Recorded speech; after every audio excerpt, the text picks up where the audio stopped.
Hello everyone. Ayan, mamimitas po tayo ng mga chili. Ayan, ang daming mga hinog. Ito mga tira-tira na lang mga sa mga naunang bunga. So ayan, marami pang mapipitas. Ito ang gagawin ko.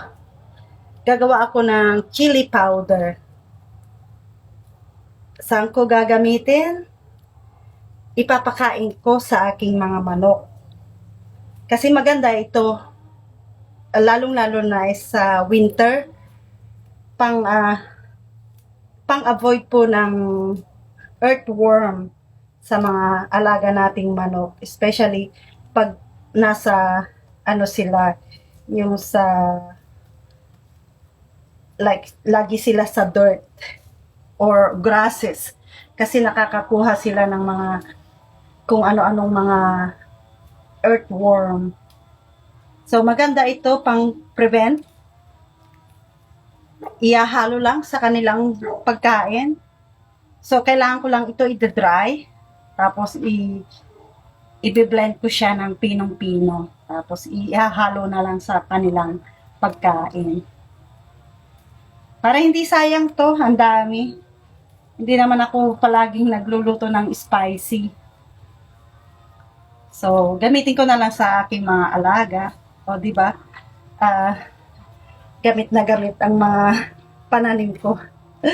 Kung hindi man nakakain, nakakain ng aking mga alagang manok.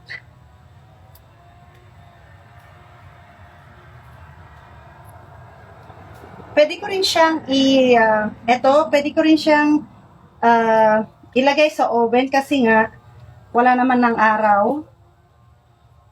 Lagi na lang cloudy dito sa Texas. Winter na kasi, magwi-winter na. Oh, official na. Official na palang winter. So, ayan. Pero alam nyo ang klima dito. Biglang maglalamig, biglang mag-iinit. Hindi mo malaman kung saan lalagay. Ganyan lang dito sa Texas. Abnormal ang aming weather. Winter na summer.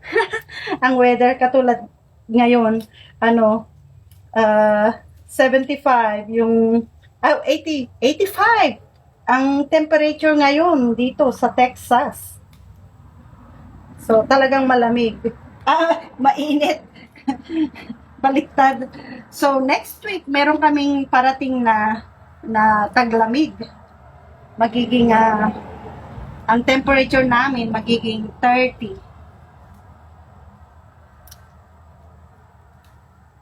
So ayan o, ang dami pa. Pitasin ko to lahat. Konti pa. Pero ayan, madami pang bunga.